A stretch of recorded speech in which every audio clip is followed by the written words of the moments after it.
Vous êtes seul, dans le noir. Un bruit résonne, mais vous n'êtes pas censé être seul. Quelque chose vous observe. Ce n'est pas une illusion. C'est réel. Ce soir, je vais vous raconter 10 histoires qui pourraient bien hanter vos nuits. Préparez-vous car vous ne verrez plus jamais l'obscurité de la même façon.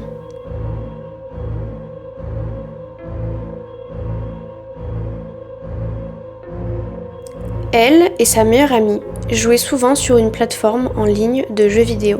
Un jour, sa meilleure amie lui présenta un ami, qu'on appellera Alex. Au début, tout allait bien. Mais peu à peu, Alex est devenu de plus en plus étrange. Un jour, elle en parla à sa meilleure amie, qui lui confia que Alex était vraiment bizarre et qu'elle ne voulait plus être amie avec lui. Elle ne le connaissait que virtuellement.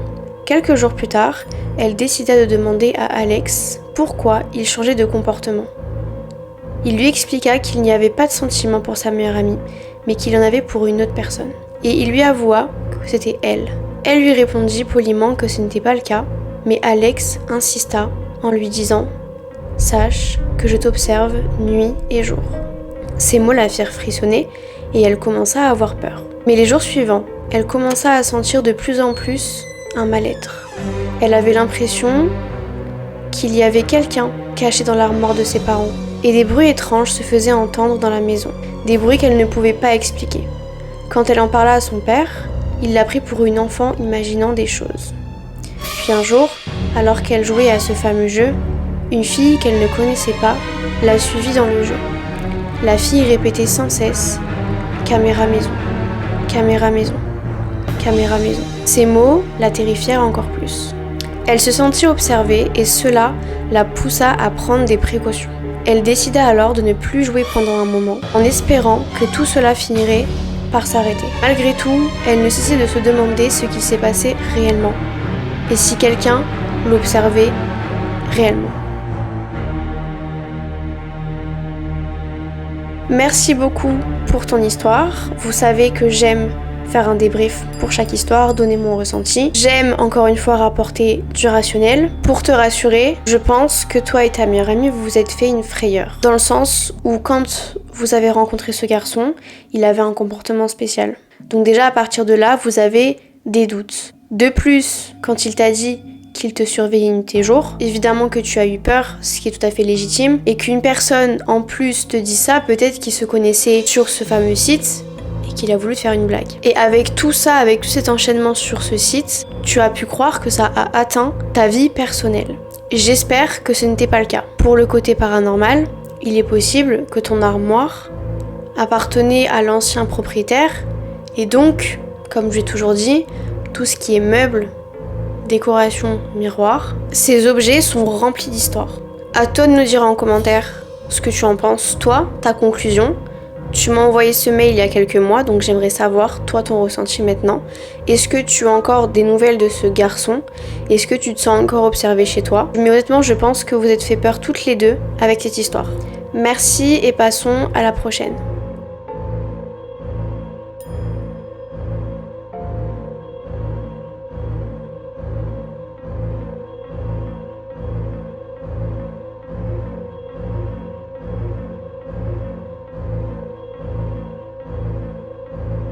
Chaque année, le 11 novembre, le jour de l'anniversaire de son frère, elle retrouve sa chambre complètement en désordre. Ses jouets, ses vêtements, ses chaussures, tout est éparpillé. Le 11 novembre 2020, sa copine nous a quittés. Cela fait maintenant 4 ans. Depuis ce jour-là, chaque 11 novembre, elle fête l'anniversaire de son frère, mais cette journée est devenue insupportable pour elle. En plus du chagrin, il y a un détail étrange.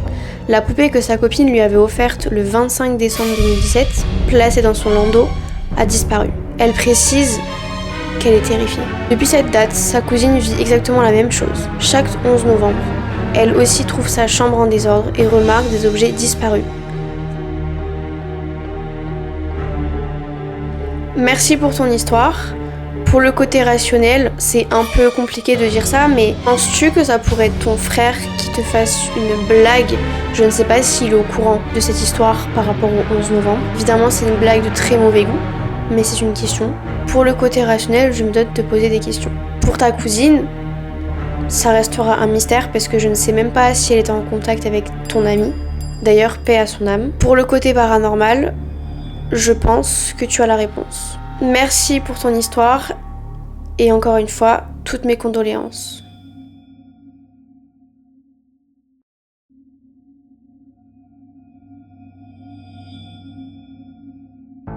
Un jour, le 9 avril 2023, le jour de son anniversaire, sa mère lui a offert un doudou Stitch.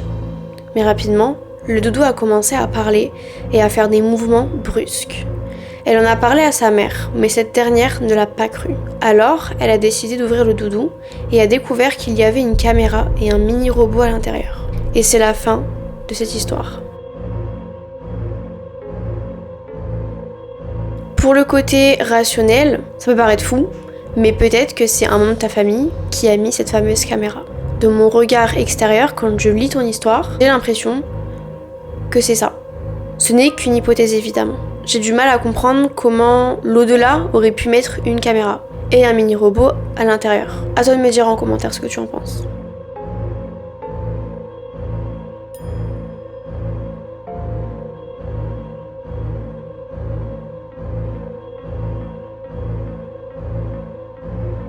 L'histoire paranormale remonte à un soir où, après être sortie d'un mobil-home dans un camping, elle se rendait rejoindre des amis. Un étrange et désagréable parfum s'est fait sentir. Bien que cela ait semblé relativement normal, pour eux à l'instant, ils ont continué à jouer, puis ont décidé de faire une partie de cache-cache. Alors qu'ils ont vu une ambulance arriver, accompagnée de pompiers, qui leur ont ordonné de partir, en leur disant qu'ils n'avaient rien à faire là. En observant de plus près, elle a vu ce qu'il semblait être un cadavre être monté dans l'ambulance. Pour cette histoire, ce n'est pas une histoire paranormale. Tu es malheureusement passé au mauvais endroit, au mauvais moment. L'odeur que tu as ressentie, c'est évidemment, malheureusement, l'odeur d'un corps humain. Je ne vais pas te faire de dessin puisque tu étais sur place, donc tu vois très bien de quoi je parle. Et d'ailleurs, c'est bien pour ça que les pompiers t'ont demandé de partir. Merci pour ton histoire et passons à la prochaine.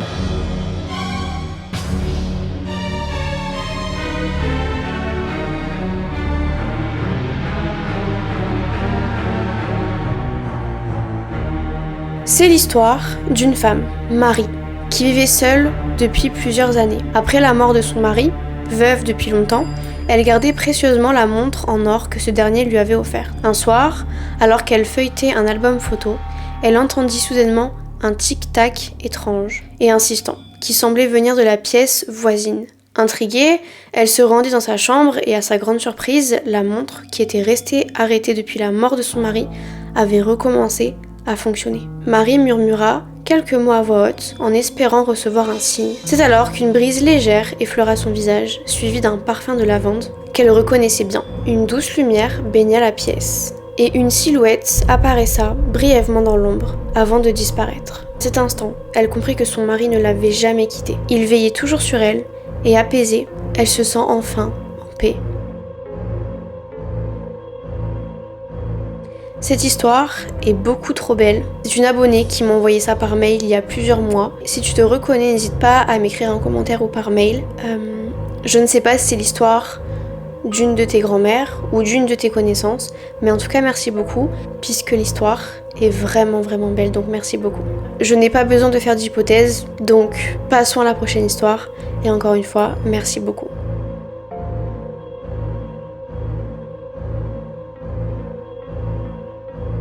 Oksana avait un lien très spécial avec son grand-père. Ce dernier, malgré sa maladie et son combat contre le cancer, avait toujours été son pilier.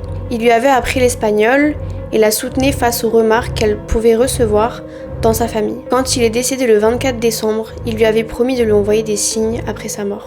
Quelques années plus tard, elle était à une fête foraine avec sa famille. Elle choisit une attraction, des chaises volantes portant des drapeaux de pays. Elle voulait une chaise aux couleurs de l'Espagne ou de l'Amérique latine, mais elles étaient prises. Finalement, elle s'assied sur une chaise marquée par le drapeau argentin. Étonnée et heureuse, elle s'exprima en disant « C'est le pays préféré d'Abuelo ». Un homme assis à côté d'elle, originaire d'Argentine mais vivant à Séville, engage la conversation. « Pourquoi répétez-vous cela ?» Alors, elle lui explique brièvement l'histoire de son grand-père et la regarde et lui dit « Votre grand-père était espagnol ?» Elle lui répondit oui. Et précise Séville. Et le monsieur lui répondit je vis à Séville en Andalousie, c'est magnifique, mais je viens d'Argentine. Avant de la quitter, il lui dit des mots réconfortants sur son grand-père, comme s'il connaissait son histoire. En partant, le monsieur lui adresse cette dernière parole. Tu sais, même si tu n'as pas dit je t'aime à ton grand-père, il le sait, ne t'inquiète pas, je suis sûre qu'il veille sur toi. Peu après, d'autres signes apparurent. Une application de voyage lui suggéra de visiter des lieux chers à son grand-père, Séville, Malaga et l'Argentine. À chaque étape, Oksana ressentait une présence bienveillante comme si son abuelo veillait sur elle. Un jour, alors qu'elle utilisait un pendule chez une amie, elles sentirent une présence. En posant des questions, elles comprirent qu'il s'agissait de son grand-père. Il lui fut passé un message réconfortant et Oksana lui déclara son amour. Depuis, elle sent souvent sa présence, décrite par d'autres comme celle d'un vieil homme souriant. Elle lui parle, lui demande protection et lui souhaite d'être en paix. Oksana voit en lui un ange gardien, un signe que l'amour transcende le temps et l'espace. Merci pour cette jolie histoire. Pas besoin de faire d'hypothèses. Ton histoire parle d'elle-même. Je trouve ça très émouvant. Merci beaucoup d'avoir partagé ton histoire personnelle et familiale. Qu'il repose en paix et je suis sûre qu'il veille sur toi. Merci beaucoup et à très vite.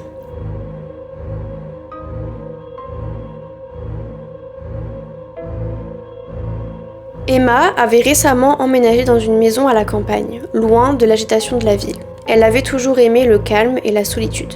Mais quelque chose dans cette maison lui donnait une étrange impression, surtout la nuit. Un soir, alors qu'elle était assise dans son salon à lire, elle entendit un bruit venant de l'étage. C'était comme des pas lents et sourds. Mais Emma savait qu'elle était seule. Elle mit cela sur le compte des vieux planchers qui craquent. Mais les bruits ne s'arrêtaient pas. Pire encore, ils semblaient descendre les escaliers. Emma, le cœur battant, fixa l'escalier, visible depuis le salon. Rien. Pas un mouvement dédié à ignorer ces sons. Elle monta se coucher mais verrouilla la porte de sa chambre par précaution. Au milieu de la nuit, elle se réveilla en sursaut. Une sensation étrange l'oppressait, comme si quelqu'un la regardait. En allumant sa lampe de chevet, elle vit que la porte de sa chambre était grande ouverte. Pourtant, elle était sûre de l'avoir verrouillée. Un frisson glacé parcourut son corps. Tout semblait être en ordre jusqu'à ce qu'elle entre dans le salon. Là, sur la table, un vase qui était vide, quelques heures plus tôt, contenait une seule rose rouge, fraîche et éclatante. Emma n'avait pas de rose chez elle. Un courant d'air froid parcourut la pièce et elle entendit un murmure instinct, comme une voix lointaine lui disant « Je suis là ». Terrifiée, Emma quitta précipitamment la maison pour passer la nuit chez une amie. En y revenant le lendemain matin, elle trouva tout comme elle l'avait laissé, sauf que le vase était à nouveau vide. Aucun signe de la rose, aucun bruit. Pourtant, chaque soir, depuis, elle sentait cette présence, ce regard invisible le poser sur elle. Emma savait qu'elle n'était plus seule dans cette maison. Et si c'était un avertissement ou un signe, le mystère demeure.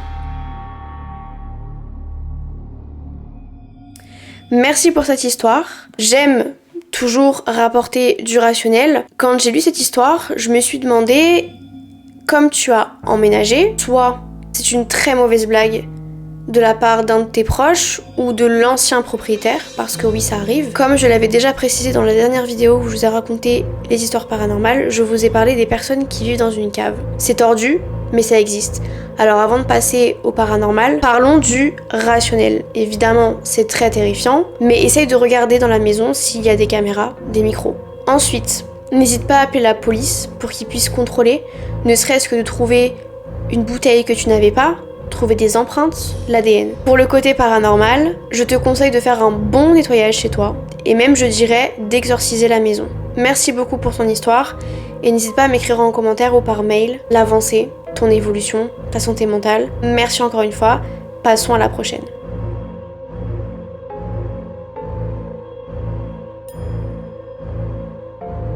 Il a 22 ans et se souvient parfaitement des détails de cette soirée. La brève lumière qu'il a aperçue, sa respiration qui s'est coupée, celle de sa copine qu'il n'entendait plus, et le froid qu'il a ressenti. Il est dans son lit, dans l'appartement de sa copine. Ils sont seuls, Caroline dort déjà, mais il peine à trouver le sommeil. Il se tourne face à elle et la regarde dormir, son bras sous son cou, le dos tourné à la pièce. Il se sent mal à l'aise, un froid étrange l'envahit.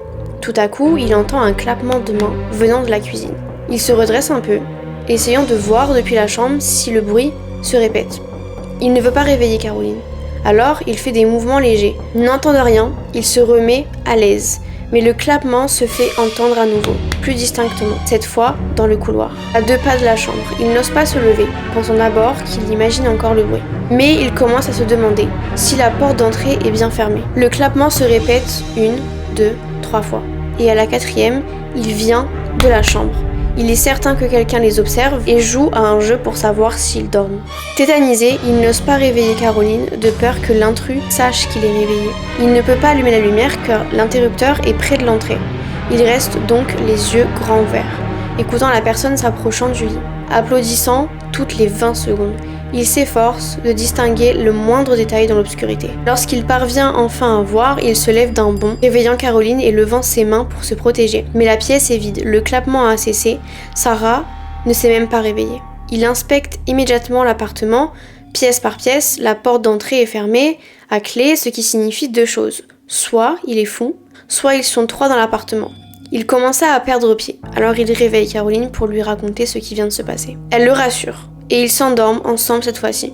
Ils n'en ont plus jamais reparlé.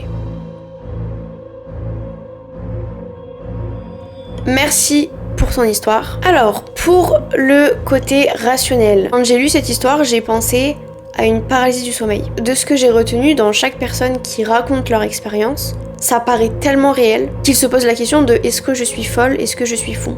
Donc soit c'était une paralysie du sommeil, soit effectivement tu connais la réponse. Voilà. Un conseil, n'hésite pas à en reparler avec ta copine pour savoir si elle se sent observée dans sa maison, dans son appartement. Est-ce qu'elle a vécu des expériences paranormales? Essayer d'échanger. Ou soit faire un petit nettoyage énergétique dans cet appartement. Merci beaucoup et passons à la prochaine.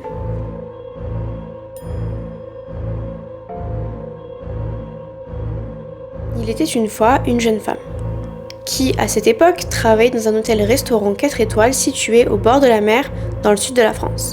En tant qu'employée polyvalente, elle occupait divers postes. Réceptionniste, plongeuse, barmaid, hôtesse d'accueil ou encore femme de chambre. Sa collègue, Georgina, était présente de 7h du matin à 15h, un horaire habituel dans l'hôtellerie. Les départs des clients s'effectuaient généralement entre 7h et midi. Un couple habitué de l'établissement, depuis leur jeunesse, procédait au check-out après une semaine de séjour. Pendant que Georgina s'occupait de leur départ, les clients exprimaient leur désir de remercier la directrice qui les avait accueillis tout au long de leur séjour, matin, midi et soir, pour le petit déjeuner, le déjeuner et le dîner. Intriguée, Georgina leur demanda de quelle directrice ils parlaient, mentionnant qu'il y avait le président de l'entreprise, un directeur et une directrice adjointe. Cette dernière n'étant jamais présente pour le petit déjeuner à la réception. Les clients insistèrent en disant « Mais votre directrice, celle qui est peinte sur le magnifique tableau ?»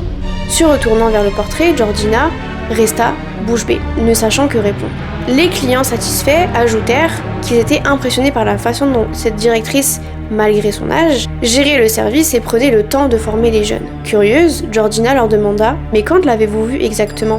Les clients répondirent calmement « Nous l'avons vue cette semaine. » Détail important, la première directrice était malheureusement décédée il y a plusieurs années. Messieurs, dames, celle-ci était mon histoire. J'espère qu'elle vous aura plu. Je n'ai aucune hypothèse, par contre, j'aimerais connaître la vôtre. Selon vous, que s'est-il passé? Je vous attends en commentaire. Passons à la prochaine et dernière histoire.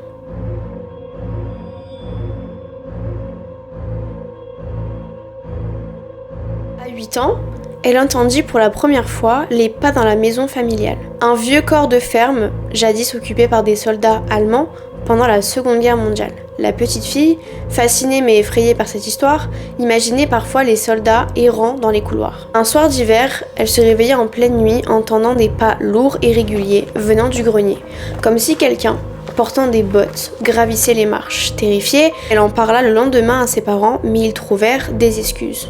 Les bruits revenaient chaque nuit, toujours au même moment. Elle comptait jusqu'à 50 à chaque fois, espérant qu'ils cesseraient avant. Parfois, elle ressentait une présence glacée près de sa porte. Un jour, elle confia ses angoisses à son grand-père, qui lui raconta que la maison avait servi de quartier général pour les soldats allemands pendant la guerre. 2 officiers y avaient mystérieusement disparu sans laisser de traces. Frissonnant, elle se demanda si ces soldats n'avaient jamais quitté la maison. À 12 ans, décidée à affronter ses peurs, elle monta un soir au grenier avec une lampe torche. Là, elle trouva un vieux coffre contenant des papiers en allemand et des bottes militaires. Juste après avoir ouvert le coffre, elle entendit un murmure étrange. Prise de panique, elle redescendit précipitamment. Le lendemain, le coffre avait disparu et son père affirma qu'il n'y en avait jamais eu. Elle aime penser qu'en découvrant ce secret, elle a permis aux âmes perdues de retrouver la paix. Pourtant, parfois, tard le soir, elle croit encore sentir un frisson glacé dans l'air, comme un écho du passé. Merci beaucoup pour cette histoire. Pour une hypothèse rationnelle, j'ai tendance à penser que quand on est jeune, on peut faire très vite des cauchemars lorsqu'on arrive dans un nouvel environnement. J'avais pensé à un cauchemar, comme je vous le disais, mais honnêtement, je pense que tu as vécu une expérience paranormale. Et bien que ce soit terrifiant, je la trouve aussi très belle et j'ai beaucoup aimé ta conclusion. Donc juste merci pour ça et j'espère sincèrement que ces âmes perdues ont trouvé la paix. Encore une fois, merci. Nous terminons cette vidéo sur une touche d'émotion, mais faites attention car parfois, les histoires qui nous hantent ne se contentent pas de rester dans le passé. Elles peuvent être bien plus proches de vous que vous ne le pensez. Alors, restez prudents et n'oubliez jamais qu'il y a des choses qui ne peuvent pas s'expliquer. Merci de m'avoir écouté. N'hésitez pas à vous abonner et activer la cloche, à mettre un petit pouce et votre commentaire. J'ai hâte de vous lire, prenez soin de vous et on se retrouve pour de prochaines vidéos. À très vite.